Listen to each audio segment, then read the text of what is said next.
오늘까지 이제 청년 청장년 수련회가 진행되고 있습니다. 저도 이틀간 금요일 또 목요일 왔다 갔다 하면서 운전하며 그 수련회장을 다녀왔습니다. 왔다 갔다 하는데 운전하는 가운데 경고등이 계속 뜨더라고요. 총 3가지의 경고등이 떴습니다. 첫 번째는 차선 이탈 경고, 두 번째는 속도 제한 경고, 그리고 마지막으로 전방 주시 경고. 이렇게 3가지가 돌아가면서 계속 뜨더라고요. 제 차는 10년 정도 지난 차라서 그런 경고등이 하나도 안 뜨는데 솔라티를 끌고 이제 담임 목사님 차를 끌고 하니까 이런저런 경고등이 계속 저를 압박을 하더라고요. 분명히 차에 솔라티 같은 경우에는 차의 속도가 제한되어 있어서 알람이 안 울려도 되는데 계속해서 그 몇 킬로가 넘었다고 알람이 뜨기도 하고, 가끔씩 저는 분명히 봤지만 제 눈이 작아서 인식을 잘 못하는지 전방 주시를 똑바로 하라고, 또 제 핸들을 옆으로 돌리면서 운전을 하는지 조금만 넘어가도 삐삐삐 거리면서 차선을 이탈했다고 계속해서 저한테 경고를 주더라고요. 오늘 말씀을 준비하면서 이것이 떠올랐습니다. 하나님과 우리의 사이에도 지켜야 할 선이 있다는 것.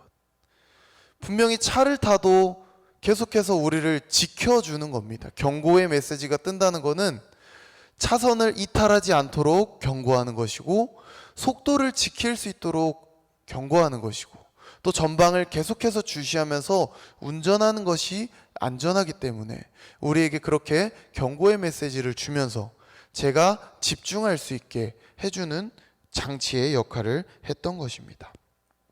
우리의 신앙생활에는 경고등이 뜨고 계실까요? 아니면 안전한 신앙생활을 하고 계실까요? 분명히 하나님과의 관계에서 신앙을 잘 지키는 것이 우리에게 너무나 필요하고 너무나 간절한 것이지만, 때때로 우리가 그것을 지키지 못해서 하나님께서 우리에게 경고의 메시지를 주실 때가 너무나 많이 있는 것 같습니다. 오늘은 계속해서 이스라엘 주변 나라들에 대한 심판, 그리고 그 마지막 대상으로 바벨론에게 심판의 메시지를 날리고 계신 하나님을 볼 수 있습니다. 어떤 것이 있는지 우리 함께 말씀을 읽어가며 확인해 보도록 하겠습니다. 첫 번째는 강하신 구원자입니다. 바로 33절의 말씀 같이 한번 읽어보도록 하겠습니다. 시작. 이와 같이 말씀하시니라. 이스라엘 자손과 유다 자손이 함께 학대를 받는도다. 그들이 사로잡은 자는 다 그들을 붙들고 놓아주지 아니하리라. 아멘. 바벨론은 하나님의 도구였습니다. 하나님의 도구로 쓰임받은 바벨론에게는 제가 말씀을 읽으면서 또 성경의 기본적인 지식을 가지면서 2가지를 생각해 보았는데, 첫 번째는 바로 이스라엘의 죄악을 깨닫게 하시는 도구로서 바벨론을 사용하셨다는 것. 두 번째는 앞에 말씀에 나왔던 것처럼 이스라엘 자손과 유다 자손이 함께 학대를 받았다라고 합니다. 이들이 바벨론의 포로로 잡혀가기 이전에는 그 이스라엘 왕국이 분열하여 북이스라엘과 남유다로 나뉘어졌었지만, 포로 생활하는 가운데 그들이 한 곳에서, 같은 곳에서 서로 함께 다시 한번 합쳐질 수 있는 계기가 되었다라고 생각합니다. 그래서 갈라져 버린 2개의 나라를 다시 하나가 되도록 합치는 연결점의 역할을 했다라고 생각을 했습니다. 여기까지가 이것들이 하나님의 계획이고 하나님의 인도하심이었습니다. 바벨론을 통해서 하나님께서 하시고자 하는 것이 이스라엘에 대해서 이 2가지였다라고 하지만, 이 말씀 가운데 그들을 붙들고 놓아주지 아니하리라 라고 했습니다. 분명히 예레미야는 이스라엘 백성들에게 멸망을 선포할 때에도 바벨론의 포로가 되어야 한다라고 이야기했을 때도 분명히 기한을 주었고, 그 기한이 지나면 그들은 다시 돌아와서 그들의 나라를 세우고 하나님을 찬양할 수 있도록 만들겠다라고 하셨었는데, 여기서 바벨론이 선을 넘기 시작했던 것입니다. 마치 이것은 이스라엘 백성들이 애굽의 포로로 있다가 하나님께서 그들을 출애굽시키려 하실 때에 마치 바로에게 10가지 재앙을 주어서 그때야 그들이 애굽을 탈출했던 것처럼 마치 바벨론의 왕이 그들을 붙잡고 놓아주지 않으려 할 것이다 라고 이야기하고 있는 것입니다. 만약에 하나님의 도구로 쓰임을 받는다면 하나님께 택하심을 받아서 하나님의 뜻을 따라 살아가는 자들이라면 자신들의 의지나 자신들의 생각이 아니라 하나님께서 주신 그 생각을 가지고 그 뜻을, 그 의지를 이어갈 수 있어야 하는데, 지금 바벨론은 하나님보다 더 앞서 나가서 주어진 기한을 넘어서까지도 계속해서 붙잡으려고 하신다라는 것을 말씀해주고 있습니다. 분명히 우리가 여전히 도구라는 사실을 안다면 하나님의 뜻을 계속해서 경청하며 하나님의 뜻에 따라 살아가야 하는데, 하나님께서 묶여있는 것이, 하나님께 끌려다니는 것이 쓰고 싶은 대로 움직이는 것이 아니라 쓰임 받아야 하는 대로 움직이는 것이 때로는 답답하고 불편할 수 있겠지만 그것이 우리에게 진정한 자유와 평안을 준다는 것을 오늘 말씀을 통해 우리는 확인할 수 있어야 하겠습니다. 이어서 34절의 말씀 같이 한 목소리로 읽어보겠습니다. 시작. 그의 이름은 만군의 여호와라. 반드시 그들 때문에 싸우시리니 그 땅에 평안함을 주고 바벨론 주민은 불안하게 하리라. 아멘. 34절의 말씀에는 대조법이 나와 있습니다. 하나님께서는 반드시 그 땅에 평안함을 줄 것이고 바벨론 주민들은 불안하게 만들 것이라고 하고 계십니다. 이스라엘 백성들에게는 평안함을, 바벨론의 백성들에게는 불안함을 허락하신다라고 하고 있습니다. 하나님의 통치를 벗어나는 것이 죄이면서 불안으로 가는 지름길이 될 것입니다. 하나님 안에 거하고 하나님의 뜻을 깨닫고 하나님의 마음을 읽을 수 있다면 그것이 평안이고 그것이 화평인 줄 우리는 알고 있습니다. 그러나 하나님께서는 이스라엘 백성들에게는 평안을 줄 것이다, 그리고 바벨론의 백성들에게는 불안함을 줄 것이다 라고 말씀을 하셨습니다. 이것으로 우리가 알 수 있는 것은 이스라엘 백성들은 언제나 평안함을 가질 것이고 바벨론의 백성들은 불안한 가운데 살아갈 것이다 라고 생각하는 것이 아니라 하나님의 올바른 통치에 순종하며 따라가는 자들이 평안함을 얻고 평안함을 누리며 살아갈 수 있는 것이고, 하나님의 말씀을 거스르고 하나님께 선을 넘은 자들은 불안함을 가지고 살아간다라는 것을 우리는 알 수 있어야 하겠습니다. 분명히 하나님께서는 하나님의 통치를 말씀해 주셨고 예레미야를 통해 이스라엘 백성들 그리고 10개의 민족 또는 그 나라들에게도 동일한 말씀을 해주셨습니다. 하나님이 만군의 여호와시면 그 만군의 여호와이신 하나님을 온전히 순종하며 따라갈 때에 진정한 평안함을 얻는 것인데, 그렇지 않고 자기들의 뜻대로 자기들의 욕심대로 하나님과의 선을 지키지 않고 살아가는 그 모든 자들에게는 불안함이 찾아올 것이고 하나님께서는 불안함을 허락할 것이라는 것을 우리는 알 수 있습니다. 분명히 이 대조를 통해서 바벨론에게 엄청난 경고를 하시면서 동시에 이스라엘 백성들에게 엄청난 평안을 주고 계신다라는 것을 우리는 기억할 수 있어야 하겠습니다. 두 번째입니다. 바벨론 위에 떨어지는 칼. 35절부터 37절까지의 말씀 한 목소리로 같이 읽어보겠습니다. 시작. 칼이 갈대인의 위에와 바벨론 주민의 위에와 그 고관들과 지혜로운 자의 위에 떨어지리라. 칼이 자랑하는 자의 위에 떨어지리니 그들이 어리석게 될 것이며, 칼이 용사 위에 떨어지리니 그들이 놀랄 것이며, 칼이 그들의 말들과 병거들과 그들 중에 있는 여러 민족 위에 떨어지리니 그들이 여인들 같이 될 것이며, 칼이 보물 위에 떨어지리니 그것이 약탈되리라. 아멘. 35절부터 37절까지의 말씀 가운데 계속해서 반복되고 있는 어구는 바로 칼이 떨어진다라는 것입니다. 칼이 떨어진다라는 것은 우리가 너무나 쉽게 이해할 수 있듯이 하나님의 심판을 이야기하고 계신 겁니다.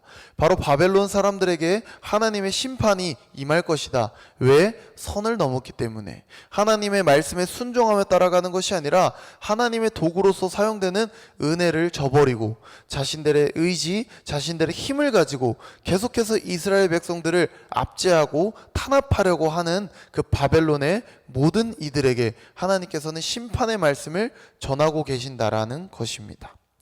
칼이 향하는 대상이 누구이냐라고 했을 때 바로 바벨론 사람들, 갈대아인, 그리고 고관들, 지혜로운 자, 또 자랑하는 자, 용사, 병거, 그리고 모든 여러 민족들 위에 떨어진다라고 하고 있습니다.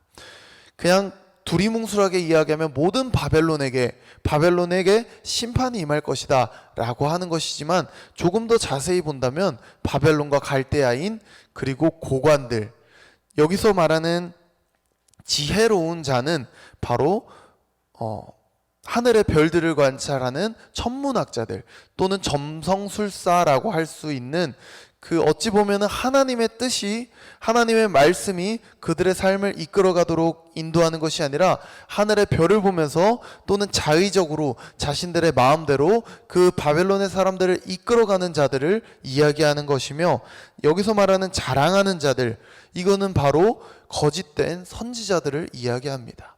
분명히 하나님의 말씀을 전해야 할 선지자, 그 나라 가운데도 있었다라는 것입니다. 그러나 올바른 선지자가 아니라 거짓된 선지자들에게 칼이 임할 것이다.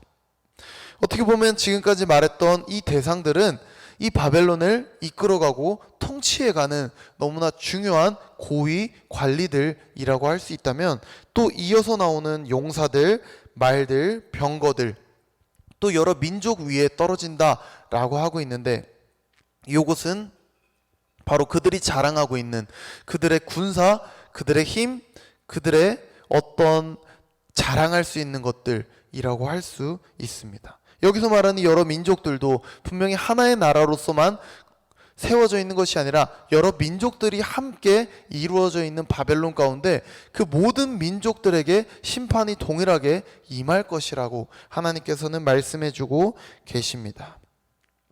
분명히 이들은 하나님의 말씀을 온전히 잘 따르고 순종하며 살아갔다면 분명히 하나님의 선택된 백성은 아니었지만 분명히 하나님께서 그들에게도 구원을 약속하실 수 있었지만 하나님께서는 선을 넘은 그들에게 심판을 말씀해주고 계신다라는 것입니다. 칼의 대상을 이렇게 구체적으로 언급한 이유는 바로 하나님의 심판이 철저하고 직접적이며 엄중하게 이루어질 것이라는 것. 지혜로운 자, 점성술자, 천문학자에게 의존하여서 그들이 바라보는 하늘의 뜻을 구하는 것이 아니라 하늘에 계신 만군의 여호와 하나님께 뜻을 구하며 살아가야 한다는 것을 오늘 말씀을 통해 이야기하고 있습니다. 그들이 자랑하는 말과 병거, 그리고 연합하는 민족들에게 그들의 위용이 연약하여져서 결국에 처녀와 같이 된다라고 하고 있습니다. 어제 말씀 가운데에서도 처녀에 대해서 이야기했던 것처럼 이때 시대 당시 가운데 처녀를 이야기하는 것은 연약하고 또는 홀로 서기 어려운 자들을 이야기하고 있다라는 것입니다. 분명히 강대한 위용을 뽐내던 바벨론에게 이 말은 너무나 청천벽력 같은 말이지만 하나님의 말씀이 선포되고 예언되어지면 그대로 이루어진다는 것을 우리는 이 말씀을 통해서, 그리고 말씀뿐만이 아니라 세상의 역사의 흐름을 통해서도 우리는 알 수 있다라는 것입니다.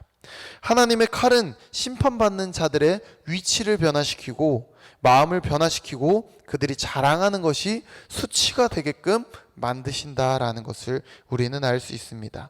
이어서 38절, 39절의 말씀 같이 한번 읽어보도록 하겠습니다. 시작. 가뭄이 물 위에 내리어 그것을 말리리니 이는 그 땅이 조각한 신상의 땅이요 그들은 무서운 것을 보고 실성하였음이니라.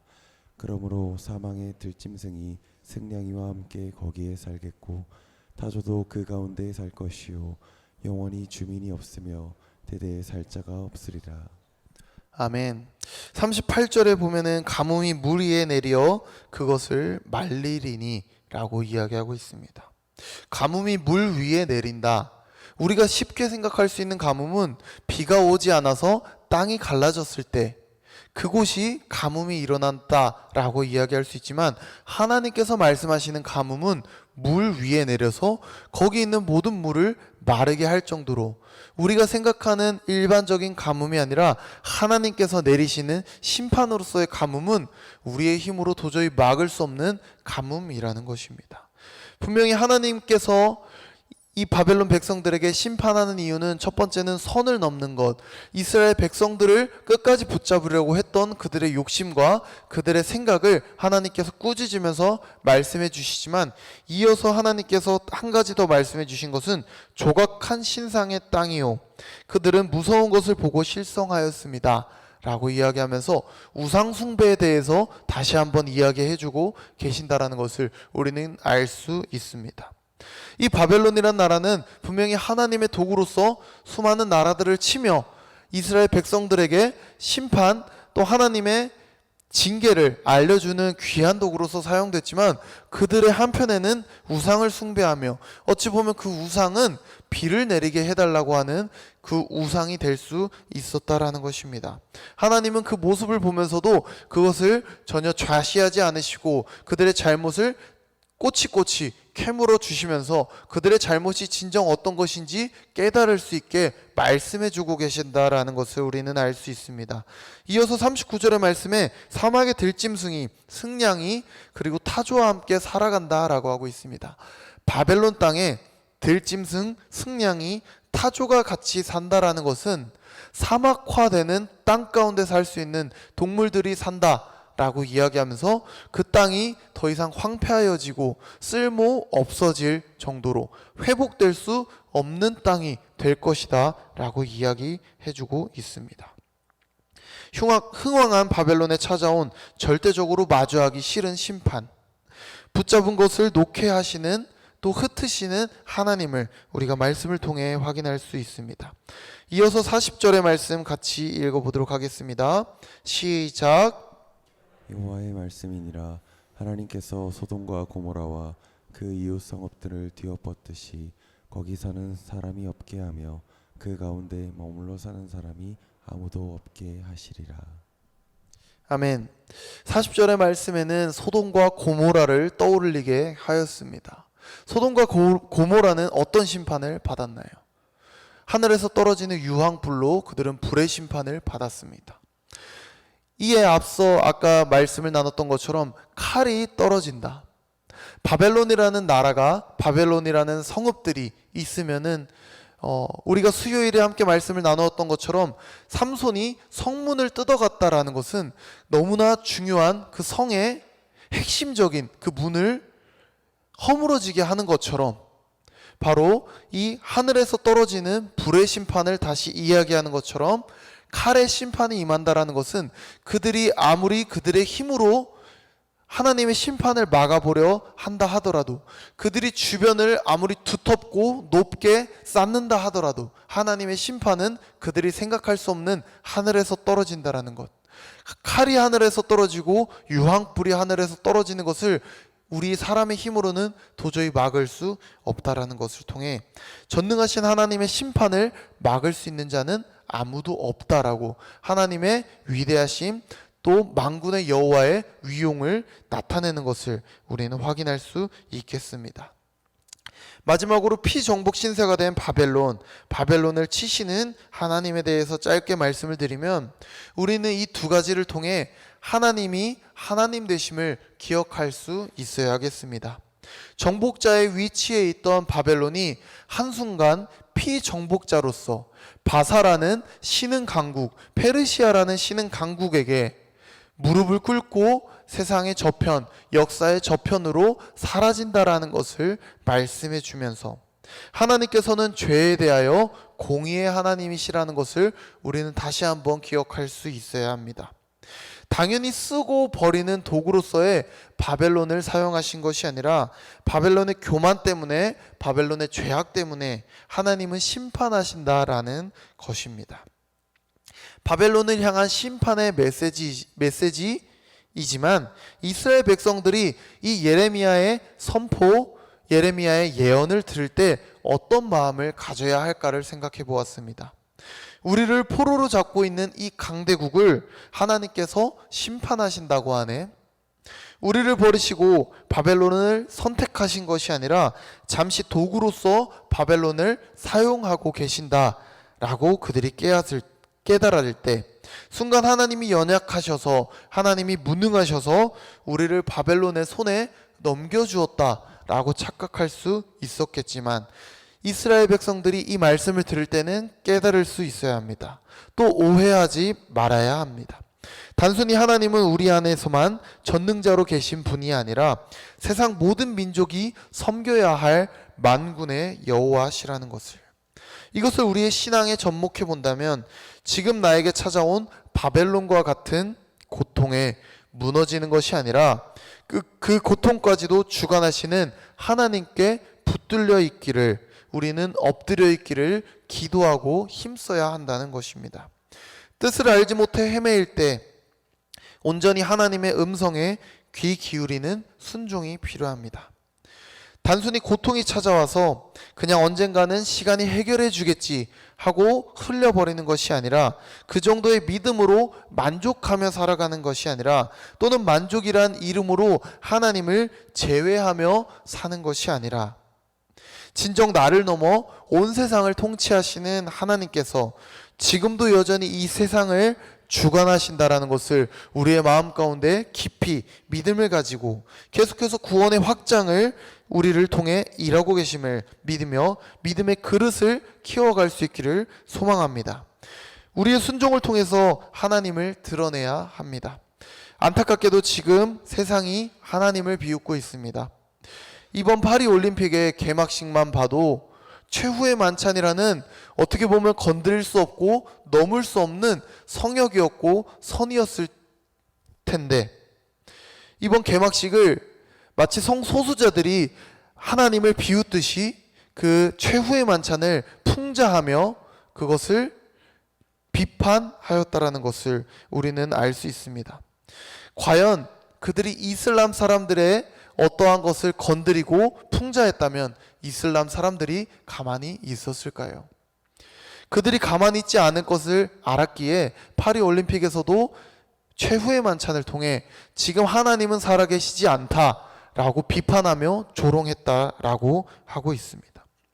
더 솔직하게 이야기하면 하나님을 믿는다라고 하며 전혀 믿음 없이 살아가고 있는 이 세대를 비웃음으로 하나님을 우리가 스스로 낮추고 있는 것은 아닌지, 세상이 좋아지기를, 나아지기를, 변해지기를 바라는 것보다 내가 하나님 앞에 좋은 사람으로 그렇게 변해가기를 기도하며 힘쓸 수 있기를 소망합니다.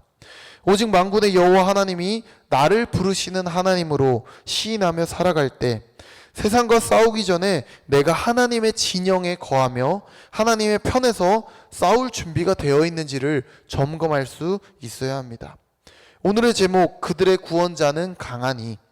그래서 무엇을 하라는 것인가? 온전히 전적으로 마음을 다하여 하나님을 믿어야 합니다. 하나님께서 우리에게 전심으로 다가오시듯 우리도 하나님께 전심으로 내어드릴 수 있어야 하는 것입니다. 만군의 여호와가 바로 우리의 하나님, 나의 하나님이심을 믿음으로 선포할 수 있어야 하겠습니다.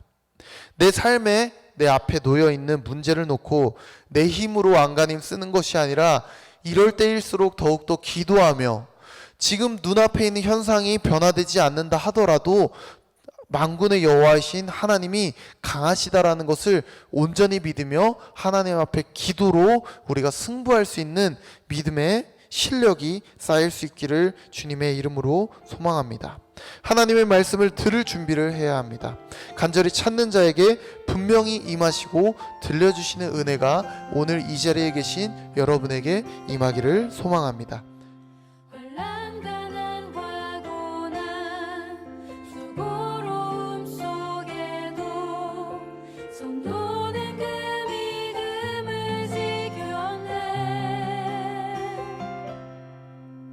주를 섬기는 일에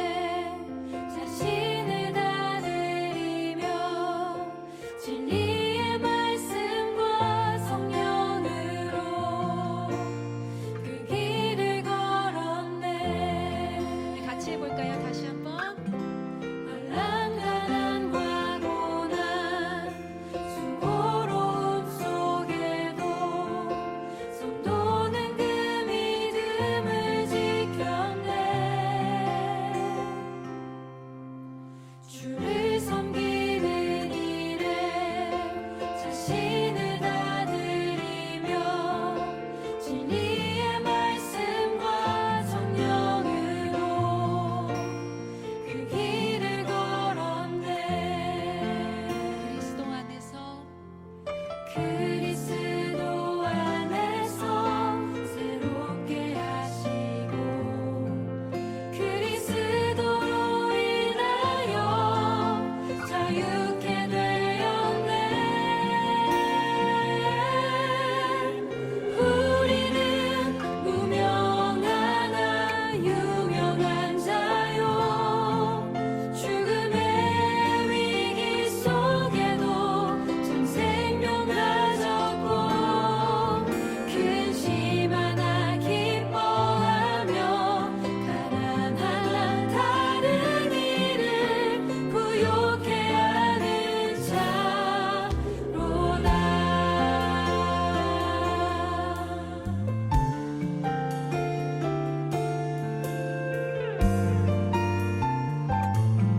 우리 한 번 더 고백할까요? 환난 가난과 혼란 가난과 고난 수고로움 속에도 손도는 그 믿음을 지켰네. 주를 섬기는 일에 자신을 다 드리며 진리의 말씀과 성령으로 그 길을 걸었네. 그리스도 안에서 그리스도 안에서 새롭게 하시고 그리스도로 인하여 그리스도로 인하여 참 자유를 얻었습니다. 자유케 되었네. 우리는 무명하나 유명한 자요 죽음의 위기 속에도 참 생명 가졌고 근심 하나 기뻐하며 가난한 다른 이를 부욕해 하는 자로다.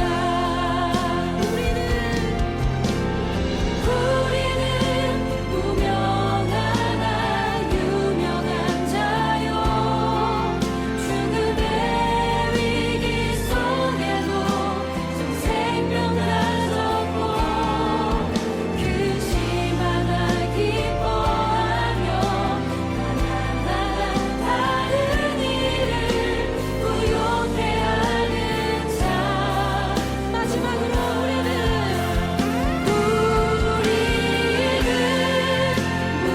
무명하나 유명한 자요 죽음의 위기 속에도 참 생명 가졌고 근심 하나 기뻐하며 가난한 다른 이를 부욕해 하는 자. 근심 하나 기뻐하며 근심 하나 기뻐하며 가난한 다른 이를 부욕해 하는 자. 모든 것 가진 자로다. 모든 것 가진 자로다. 마지막으로 모든 것 가진 모든 것 가진 자로다. 우리에게 새로운 정체성을 주신 그 하나님께 감사와 찬송의 박수 올려